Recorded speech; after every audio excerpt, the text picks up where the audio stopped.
스티브 도나유라는 사람이 있는데요. 이 사람이 독특한 사람입니다. 어떤 소망을 가졌던 사람이냐면 언젠가는 내가 아프리카의 사하라 사막을 횡단해 보겠다, 이런 계획을 가졌던 사람이고 어느 날 그 일을 실행에 옮겼습니다. 사하라 사막에 도착해서 자기가 생각했던 그 사하라 사막의 그 경험은 현실 안에 들어가서 진짜 건너갈 때 완전히 다른 경험이 됐습니다. 이전에 자기가 가지고 있던 상상, 자기가 구성했던 상식이 와장창 무너지는 것을 사하라에서 경험을 했어요. 그래서 사하라를 횡단한 그 경험을 가지고 사막을 건너는 6가지 방법이라고 하는 책을 썼습니다. 사막에서는 다른 상식이 있습니다. 제가 이 책을 읽으면서 인상 깊게 봤던 건 이거예요. 일반 도로에서는 뭘 준비해야 되죠? 차를 타고 고속도로에 올라가려면 가장 중요한 게 타이어입니다. 여러 가지 자동차의 여러 가지 부품도 점검해야 되지만 장거리 운전을 할 때 가장 소홀히 하지만 가장 중요한 자동차의 기관 중에 하나, 타이어죠. 타이어의 공기압이 적정하게 들어있어야 운전을 안전하게 할 수 있습니다. 그런데 이 도나유가 사하라에 도착했을 때 그 상식은 완전히 뒤집어졌죠. 모래사막에서 차를 모르려면 타이어의 바람을 다 빼야 그 모래를 지나갈 수 있다는 것을 그 현장에 갔을 때 알게 됐습니다. 참 기가 막힌 일이죠. 또 다른 한국 청년이 사하라 사막을 횡단하는 꿈을 꿨습니다. 그 청년도 실행에 옮겼습니다. 그런데 결과는 사뭇 달랐어요. 이 청년은 가이드의 안내를 받아서 사하라 사막을 횡단을 시작했습니다. 차를 타고 2시간쯤 지나갔는데 지나가도 모래바람과 모래, 코 속으로 파고드는 모래와 바람, 모래, 모래바람 계속 이어지는 거예요. 그래서 문득 이런 질문이 가슴 속에서 탁 튀어 올라왔습니다. 계속 가도 모래만 나오나? 그래서 가이드에게 물었어요. 계속 가도 모래만 나옵니까? 그랬더니 가이드가 대답했습니다. 네, 계속 모래만 나옵니다. 가이드는 눈이 동그래져서 답을 한 거예요. 그 동그란 눈은 뭘 얘기하는 겁니까? 여기가 사하라 사막인데 당연하지 않아요? 이렇게 생각하면서 네, 계속 모래만 나옵니다. 그 대답을 들은 이 청년, 거기서 사하라 사막 횡단을 중단하고 돌아왔습니다. 이 사람이 지혜로울 수 있겠죠? 이렇게 말씀드릴 수 있겠습니다. 여행은 중단할 수 있어요. 하지만 인생길은 계속 걸어가야 됩니다. 오늘 예레미야의 경우가 그렇습니다. 예레미야가 지금 혹독한 위기를 지나고 있습니다. 그가 만나는 모든 순간이 코로나19의 대재앙입니다. 뉴노멀을 만났어요. 이전의 상식이 통하지 않습니다. 어떻게 이 위기를 건너갈 수 있을까요? 첫째로, 위기와 변화의 때는 주님의 말씀으로 임하는 위로를 받아야 합니다. 위기입니다. 유다 전체에 우상 숭배가 바이러스처럼 스며들어서 사람들의 마음마다 다 자리를 잡았어요. 거기서 치유되지 않을 것 같습니다. 왜냐하면 그들이 말씀을 버렸기 때문이에요. 이 혹독한 때에 예언을 하고 회개를 촉구한 예레미야, 어떨 것 같습니까? 그는 외롭고 참담합니다. 백성들은 말씀을 듣지 않고 말씀을 전하는 예레미야를 오히려 죽이려고 합니다. 이 공포가 예레미야가 만난 뉴노멀이에요. 예레미야가 견디는 방법이 뭐였죠? 하나님의 주신 말씀을 받아먹는 거예요. 16절에 보면 예레미야가 하나님의 말씀을 받아먹습니다. 그 말씀을 받아먹었을 때 마음이 기쁨으로 채워졌어요. 마음에 즐거움과 달콤함이 있어서 그 달콤함을 누렸습니다. 그런데 그 말씀을 먹고 현실 속으로 들어갔을 때 사뭇 다른 경험을 하게 되죠. 뭐죠? 그 말씀의 즐거움은 즉시 고통으로 바뀝니다. 말씀을 먹은 것이 오히려 고통이 됩니다. 하나님의 사람으로 사는 것이 현실 속에서 얼마나 어려운지 예레미야가 깨닫게 되었습니다. 믿음의 씨름은 원래 속성이 있어요. 뭘까요? 늘 언제나 외롭고 혼자 앉아있게 되는 일입니다. 유다 백성이 말씀을 듣고도 깨닫지 못하는 이 일을 보면 마치 예수님께서 씨 뿌리는 자의 비유를 말씀하신 마태복음 13장에 나오는 길가밭 같습니다. 말씀을 무차별로 뿌리시는데 길가밭에 떨어져서 아무것도 결실하지 못합니다. 왜 그랬다고 얘기하죠? 악한 자들이 와서 마음에 뿌린 것을 다 빼앗아 갔다고 이야기합니다. 이 상태는 영적인 전신마비 상태입니다. 백성도 위기입니다. 예언자도 위기예요. 외롭고 참담한 그 예레미야 상황에서 예레미야가 위로를 받아요. 하나님이 어떻게 위로하신다고요? 예레미야에게 오셔서 말씀을 떠먹여 위로해 주십니다. 근데 참 놀라운 건 예레미야가 참담한 마음이 가시지 않았어요. 왜 그럴까요? 자기가 당한 현실이 너무 힘겨웠기 때문입니다. 그래서 하나님이 주신 위로를 당장 누리지 못합니다. 그리고 외롭게 앉아서 주님 앞에 불평을 막 토로하기 시작합니다. 하나님은 무엇을 하십니까? 계속 예레미야를 붙들어 주십니다. 예레미야가 스스로 고백한 것처럼 외롭기는 한데 주님의 손에 붙들려 있어요. 기가 막히죠?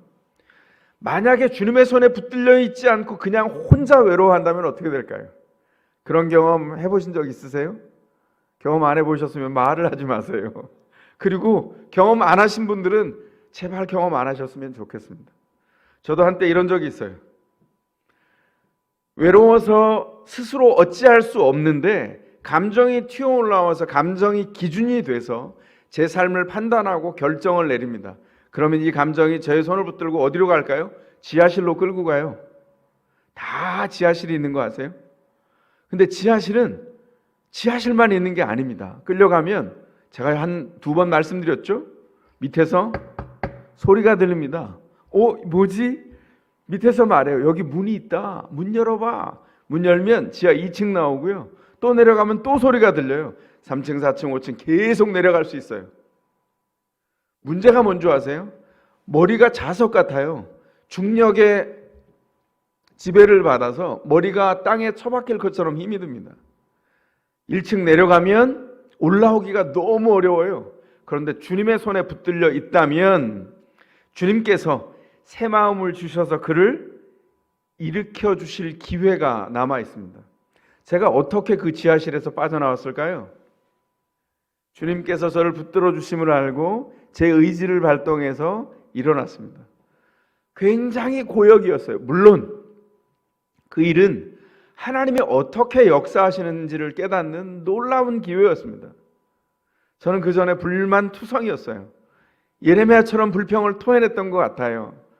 근데 하나님이 저를 일으켜 주셨습니다. 그리고 제가 알게 됐죠. 그래서 이렇게 고백했습니다. 주님, 제가 주님이 계시기에 저는 만족합니다. 제가 이전에 불만 이찬영 선생이었다면 이제 대만족 이찬영 선생으로 제 호를 바꾸겠습니다.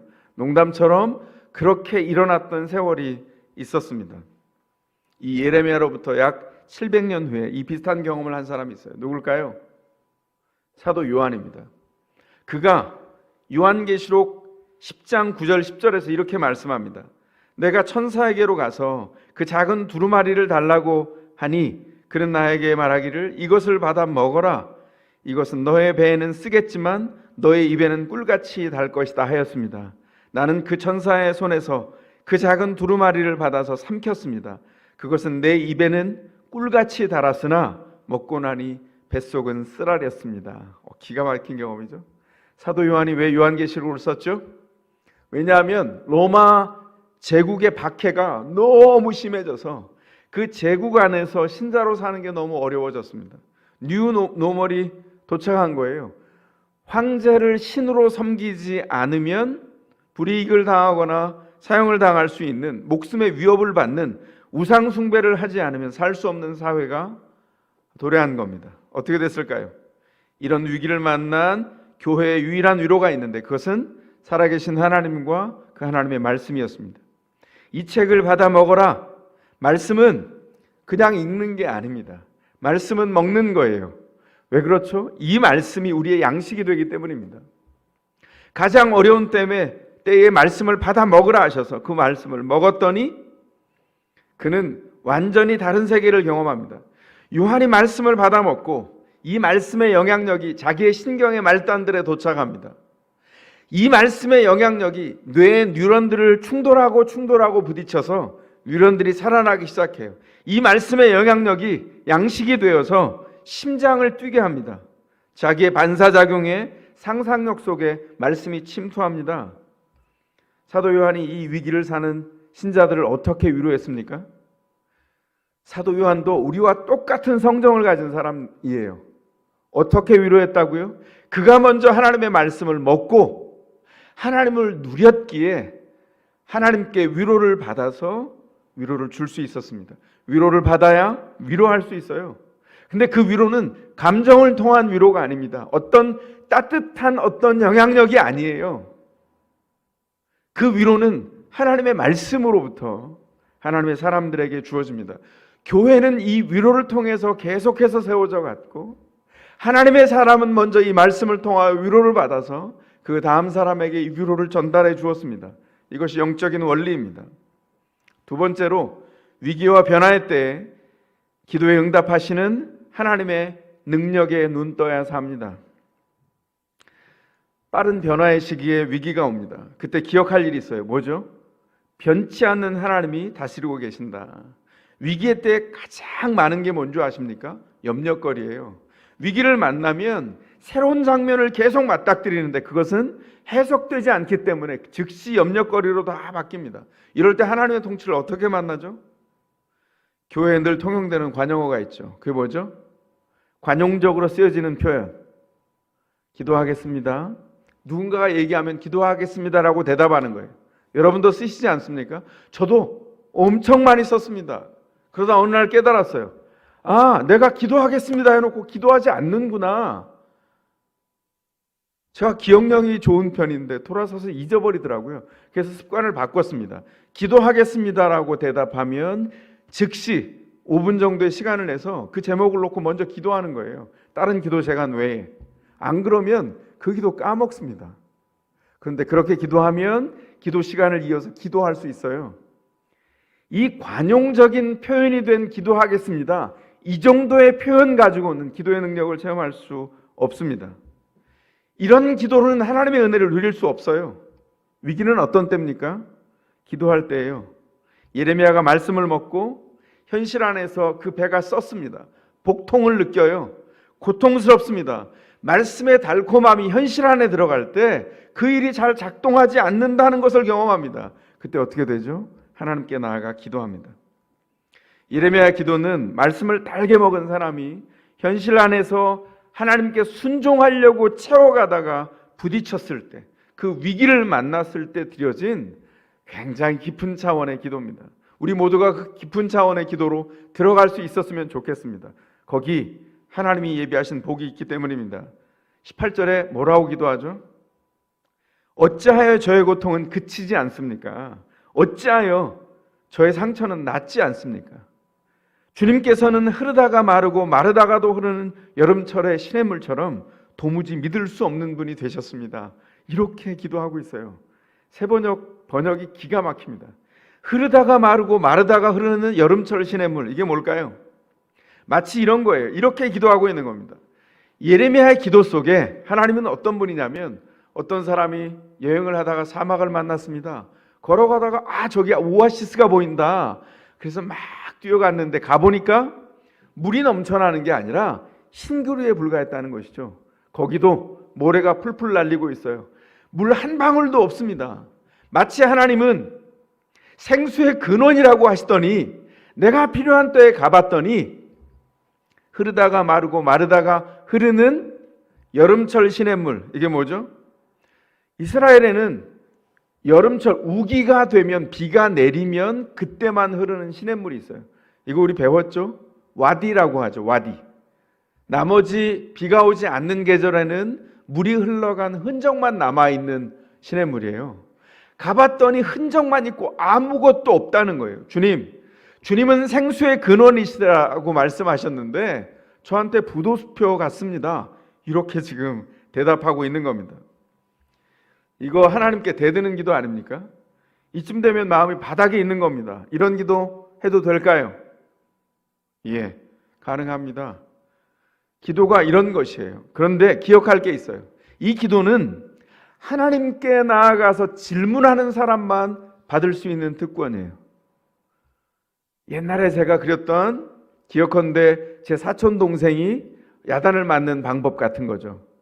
저희 사촌들이 야단을 맞는 방법이 있는데, 사촌 하나는 야단을 치면, 저희 고모가 야단을 치면 형님은 냅다 도망갔어요. 그리고 둘째 형님은 무릎 꿇고 앉아서 펑펑 울었습니다. 잘못했다고. 그리고 막내는 도망가지 않고 무릎 꿇고 빌지도 않아요. 엄마의 품에 치마를 부여잡고 야단을 맞으면서 계속 돌면서 질문합니다. 엄마, 내가 뭘 잘못했어요? 이렇게. 그럼 어떻게 되죠? 응답을 받죠. 어떤 응답이요? 더 맞죠. 그리고는 깨닫습니다. 마치 그와 같아요. 예레미야가 이렇게 물었습니다. 주님, 제가 필요한 것을 주님 앞에 구했습니다. 주님, 저를 채워주지 않으셨어요. 주님, 뭐라고 저한테 하셨죠? 나일강물, 나일강물 쳐다보지도 마. 나일강물보다 더 풍성한 물이 여기 있어. 유프라데스 강 거들떠보지도 마라. 내가 생수의 근원이다. 이렇게 말씀하셨잖아요. 어디 있죠? 예레미야 2장 13절 18절에 보십시오. 거기 있습니다. 그런데 주님, 제가 지금 경험하는 건 물을 아무 데서도 얻을 수 없는 사막 같습니다. 주님, 부도수표 같은데요? 저 속이신 거 아닙니까? 이렇게 질문하는 거예요. 제가 도움을 구할 때 하나님은 어디 계셨어요? 이렇게 질문했습니다. 아주 깊은 절망의 기도입니다. 짓누르는 염려와 고통으로 신음할 때 하나님은 어떻게 하시죠? 기도에 응답하세요. 하나님께서 기도에 응답하실 때 삶의 초점이 회복됩니다. 기도의 능력에 다시 눈 떠요. 응답이 뭐예요? 아까 말씀드린 것처럼 품을 파고들면서 야단 맞는 제 사촌 동생처럼 어떻게 해요? 응답이 주어졌어요. 야단 맞는 일입니다. 잘못 생각했으니 고쳐야 한다는 것이죠. 근데 예레미야의 놀라운 점은 뭔지 아세요? 하나님의 품에 있다는 거예요. 저는 제 사촌 동생의 야단 맞는 그 모습, 그 어린 시절에 봤던 그 모습을요, 잊을 수가 없어요. 그리고 예수를 믿은 다음에 하나님과 우리의 관계로 떠올렸습니다. 하나님이 어떻게 역사하시는지 멀리 도망가서 하나님과 관계없이 사는 게 아니라 하나님께 끊임없이 매어 달려서 하나님이 어떻게 하시는지 계속 질문합니다. 야단을 맞지만, 고쳐야 되지만 그 품 안에서 하나님의 응답을 받아요. 이런 사람이 하나님의 응답을 보게 됩니다. 전혀 다른 차원으로 들어가게 돼요. 하나님 뭐라고 야단치셨어요? 네 마음이 나에게서 떨어져 나갔다. 지금 예레미야가 갖고 있는 현실의 문제죠. 지금 네가 한 말은 천박한 말이다. 너는 초점을 잃었다. 하나님, 부도수표 아니에요? 생수의 근원이라더니 바짝 마른 거 아닙니까? 천박한 말이라는 거예요. 왜냐하면 하나님이 보여주신 하나님의 본래의 현실을 예레미야가 주목해서 맛보고 있지 못하다는 겁니다. 왜요? 초점을 잃었기 때문입니다. 예레미야야, 네가 그들에게 돌아가는 것이 아니라 그들이 너에게 돌아와야 한다. 분명히 말씀하셨어요. 응답입니다. 그리고 어떻게 응답은 나아가죠? 내가 너를 튼튼한 노쇠 성벽으로 만들어서 이 백성과 맞서게 하겠다. 놀라운 약속입니다. 보호해 주시겠다고 약속해요. 그리고 약속은 한 걸음 더 나아가서 20절 후반부에 보면 예레미야가 더 이상 저항할 수 없는 대답을 하세요. 그것은 왜 저항할 수 없냐면 예레미야가 하나님과 첫사랑을 나누며 관계가 연결될 때 주셨던 그 약속이었거든요. 사랑의 미러와 같은 약속이었어요. 아나독 땅에서 안전한 제사장으로 살다가 하나님의 사랑만 있으면, 보호만 있으면 제가 부름받은 모든 곳에서 하나님과 동행하겠습니다. 이렇게 약속했던 그 약속이 주어졌던 말씀입니다. 뭐죠? 내가 반드시 너와 함께 있어서 너를 도와주고 너를 구원하여 주겠다. 내가 반드시 너와 함께 있겠다. 놀랍죠? 그런데 더 구체적으로 네가 필요한 것이 있을 때 도와주고 네가 어려울 때 구원해 주겠다. 이렇게 말씀하세요. 이 20절의 이 약속의 말씀은 아까 말씀드린 대로 첫사랑의 관계가 만들어진 때 예레미야 1장 8절에 나와 있는 말씀을 그대로 다시 기억나게 하신 말씀이에요. 무슨 말입니까? 하나님은 한 번도 변한 적이 없으시다는 거예요. 내가 생수의 근원이라고 너에게 알려줬는데 너는 말라빠진 시냇물에 불과하다고 나에게 쏘아붙이면서 부도수표 아니냐고 얘기했지만 다시 봐라, 나는 변한 적이 없다. 하나님의 부르심도 변한 적이 없고 하나님의 역사도 변한 적이 없습니다.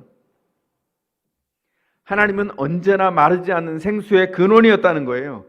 이 말씀을 들으면서 예레미야가 다시 눈 떠서 보게 됐습니다. 인생의 어려운 시절, 어려운 골짜기 다 지나갑니다. 인생이 원래 그런 거예요. 하나님이 질책해서 그를 구덩이에 빠뜨려서 심판하지 않는 한 우리 누구, 저를 포함해서 아무도 그 사람을 판단해서 딱지를 붙일 수 있는 사람은 아무도 없습니다. 안도인이란 시인이 노래했었죠. 연탄재 함부로 발로 차지 마라. 너는 언제 그토록 뜨거웠더냐. 기가 막히죠? 우리의 삶의 현장에서 하나님을 따라가다가 멀리 떠난 것도 아니고 하나님의 품에서 지쳤어요. 그런 거 경험 못 해보셨어요? 저는 너무 잘 이해하겠어요. 하나님이 그를 내치는 게 아니라 품 안에서 응답하신다고요. 뭘 보게 하기 위해서? 네가 나와 이런 사랑을 나눈 사람이야. 이 사랑 위에 서라. 나는 변한 적이 없어. 초점을 다시 삼았더니 응답하시는 기도를 통해서 그 마음을 고쳐주십니다. 생수의 근원 되신 하나님을 다시 봅니다. 극복할 준비를 해요.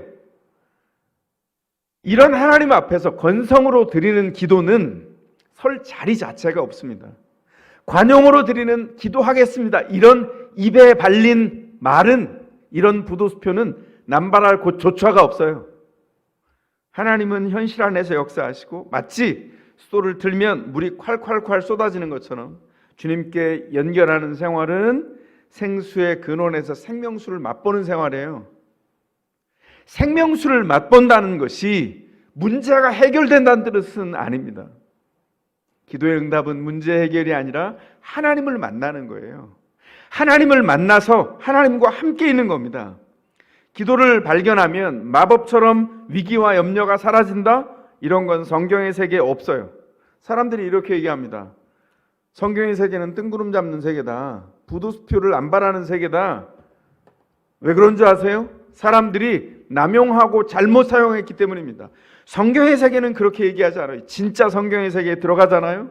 그럼 오히려 불편한 진실에 마주합니다. 그 달콤한 말씀이 입에서는 단데 뱃속에서는 복통을 일으켜요. 얼마나 쓰라린지 몰라요. 성경은 염려를 없애준다고 하지 않습니다. 염려를 이용해서 기도하라고 안내해 주세요. 제가 이런 경험을 한 적이 있어요. 미국에서 목회를 하는데 저녁에 그때는 늦게 돌아왔어요, 항상. 근데 제가 살던 곳이 아파트였는데 한국의 아파트를 생각하시면 안 되고 그 아파트는 미국에서도 독특하게 독채로 있는 아파트였어요. 근데 앞마당에 잔디가 넓게 있었습니다.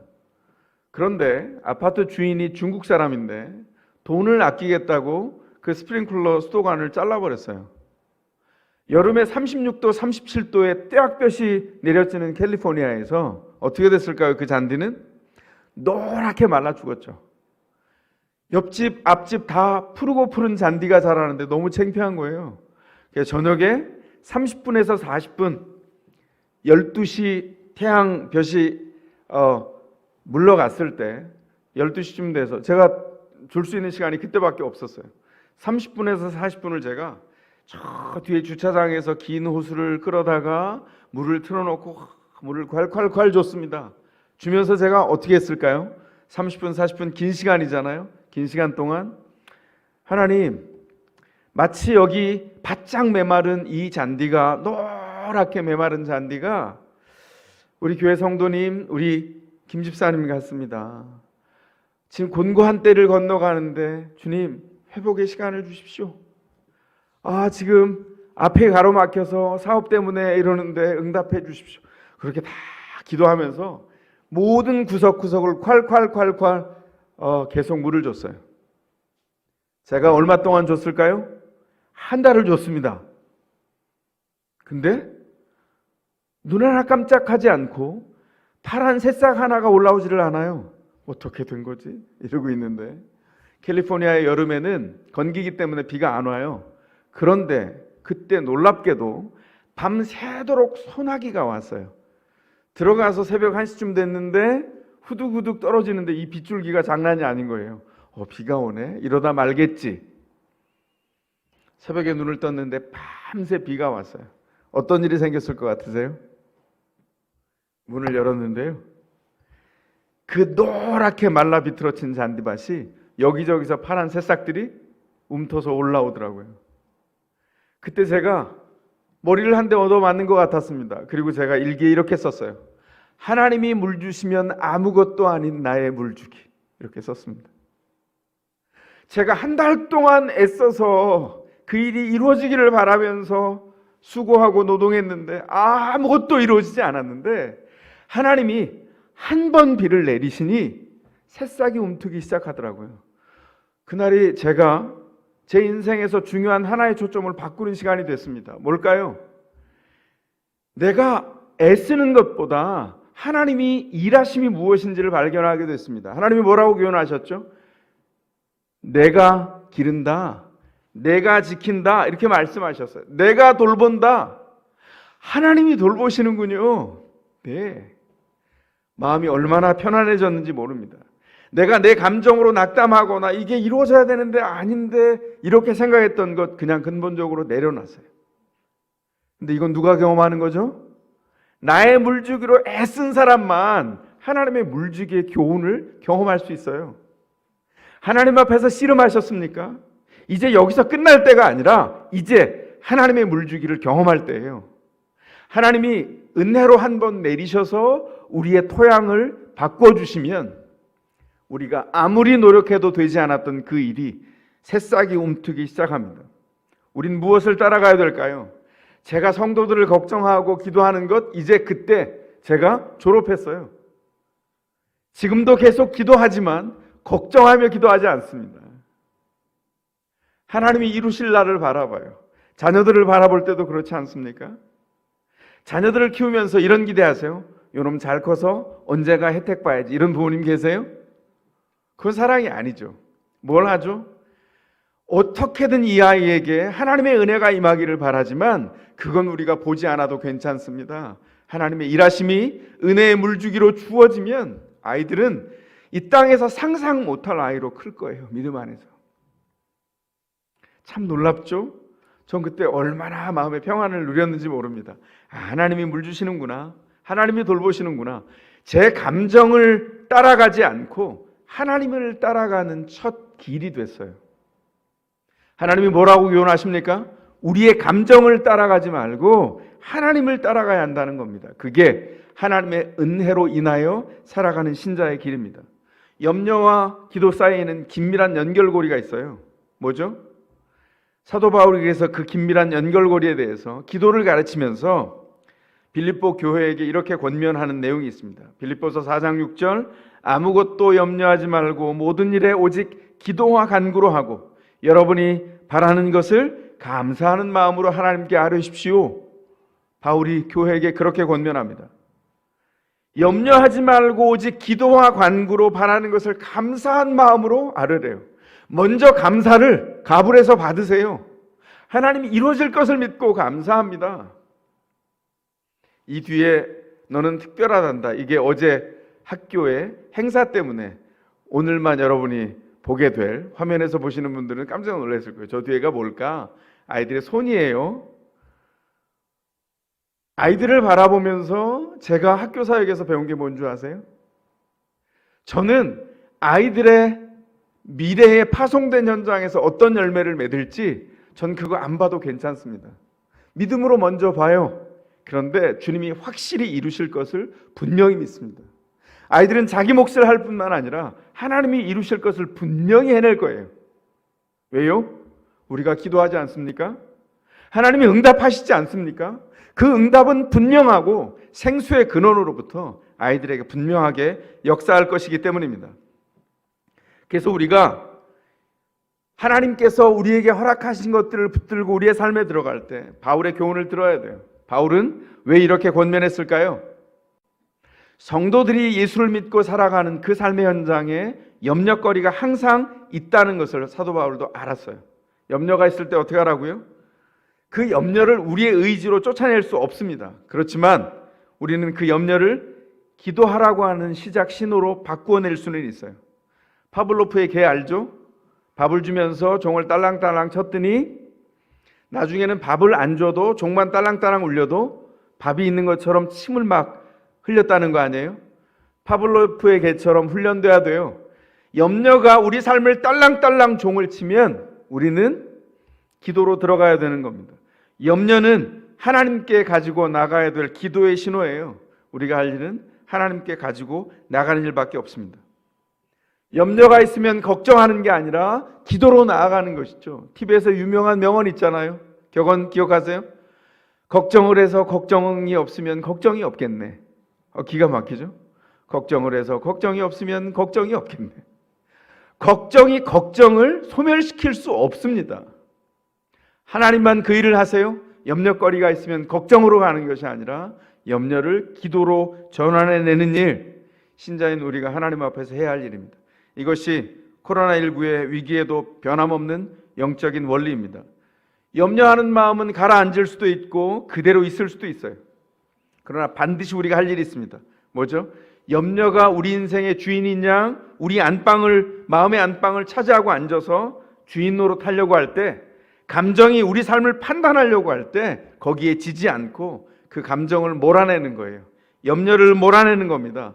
그 감정이 옳지 않다는 것을 분명히 아는 일이에요. 우린 다 틀릴 수 있습니다. 누가 옳죠? 하나님이 항상 옳으십니다. 그래서 하나님을 기준으로 우리의 삶을 다시 재편하는 거예요. 원하는 모든 것이 참 안 되는 때가 있습니다. 인생 안에. 인생에 좋은 초원과 초장만 지나가는 것이 아니라 골짜기를 지나갈 때가 있어요. 마음이 너무 힘들고 몸도 지쳐서 천근만근으로 끌려갈 때가 있어요. 그때 지친다라고 하는 감정에 끌려서 우리가 가지고 있는 염려를 걱정의 무게로 만들어 놓고 어깨에 진 걱정에 짓눌려서 사막에서 아사하는 그런 사람이 아니라 어떻게 해야 된다고요? 그 기가 막힌 때를 지나갈 때 기억해야 합니다. 서두에 소개드린 스티브 도나위의 책에 보면 이런 이야기 하나가 더 저에게는 영적인 원리로 적용할 수 있도록 다가왔습니다. 시시각각 모양이 변하는 모래사막에서는 지도가 아니라 나침판을 따라가야 한다. 기가 막히죠. 우리의 나침판은 누구입니까? 하나님입니다. 우리의 나침판 하나님을 따라서 위기를 영적인 기회로 바꾸도록 주님이 우리를 인도해 주셨어요. 차원이 달라진 삶을 살기 위하여 나침판이신 하나님을 따라가야 합니다. 위기를 영적인 기회로 삼아서 일어서십시오. 주님이 기도에 응답하십니다. 응답하시는 주님의 능력으로 걸읍시다. 그 은혜가 우리 모두에게 있기를 주의 이름으로 축원합니다.